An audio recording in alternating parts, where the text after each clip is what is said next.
Hi ಎಲ್ರಿಗೂ ನಮಸ್ಕಾರ. ನಾನು ಇವತ್ತು ಬೇಳೆ ಇಲ್ಲದೆ ಟೊಮೊಟೊ ಇಲ್ಲದೆ ಸಖತ್ತಾಗಿರೋ ಇನ್ಸ್ಟೆಂಟ್ ಆಗಿರೋ ರಸಮ್ ತೋರಿಸ್ತಾ ಇದ್ದೀನಿ. ಮುಂಚಿತವಾಗಿ ಹುಣಸೆಹಣ್ಣು ನೆನೆಸಿಟ್ಕೊಂಡಿರೋ ಹುಣಸೆಹಣ್ಣು ಚೆನ್ನಾಗಿ ಸ್ಕ್ವೀಸ್ ಮಾಡಿ ಚೆನ್ನಾಗಿ ವಾಟ್ರೆಲ್ಲ ತೆಗೆದೋದಕ್ಕೆ ಇನ್ನೂ ಸ್ವಲ್ಪ ವಾಟರ್ ಆ್ಯಡ್ ಮಾಡಿ ಹಸಿ ಕರಿಬೇವು, ಉಪ್ಪು, ಖಾರ, ಪುಟಾಣಿ ಹಿಟ್ಟು, ಅರಿಶಿನ ಎಲ್ಲನೂ ಹಾಕಿ ಚೆನ್ನಾಗಿ ಕಲಸಿ ಸ್ಟವ್ ಮೇಲೆ ಹಿಡಿ ಚೆನ್ನಾಗಿ ಬಾಯ್ಲ್ ಆಗೋಕ್ಕೆ ಬಿಡಿ. ಚೆನ್ನಾಗಿ ಬಾಯ್ಲ್ ಆದಮೇಲೆ ಅದಕ್ಕೆ ಒಂದು ಮೇನ್ ಇಂಗ್ರೀಡಿಯೆಂಟ್ ಅಂತ ಹೇಳ್ಬೋದು, ಏನೂ ಇಲ್ಲ, ಒಗ್ಗರಣೆ ಕೊಡಿ. ಇಂಗು ಹಾಕಿ ಒಗ್ಗರಣೆ ಕೊಡಿ. ಭಾಳ ಅಂದರೆ ಭಾಳ ಸಖತ್ತಾಗಿರುತ್ತೆ. ಇದು ಬಂದುಬಿಟ್ಟು ಮಾಮ್ಸ್ ರೆಸಿಪಿ ಅಂತ ಹೇಳ್ಬೋದು. ಸಖತ್ತಾಗಿರುತ್ತೆ. ತಿಳಿಸಾರು ಯಾರಿಗೆಲ್ಲ ಇಷ್ಟ ಆಗುತ್ತೆ ಅವ್ರಿಗಂತೂ ಶ್ಯೂರ್ ಇಷ್ಟ ಆಗುತ್ತೆ. ಇದು ಟೇಸ್ಟಿಯಾಗಿರುತ್ತೆ, ಇನ್ಸ್ಟೆಂಟ್ ಆಗಿರುತ್ತೆ.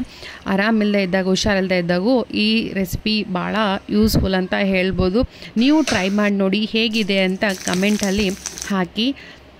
ಈ ರೆಸಿಪಿ ನಿಮಗೆ ಇಷ್ಟ ಆಗಿದರೆ ಲೈಕ್ ಮಾಡಿ, ಶೇರ್ ಮಾಡಿ, ಸಬ್ಸ್ಕ್ರೈಬ್ ಮಾಡಿ.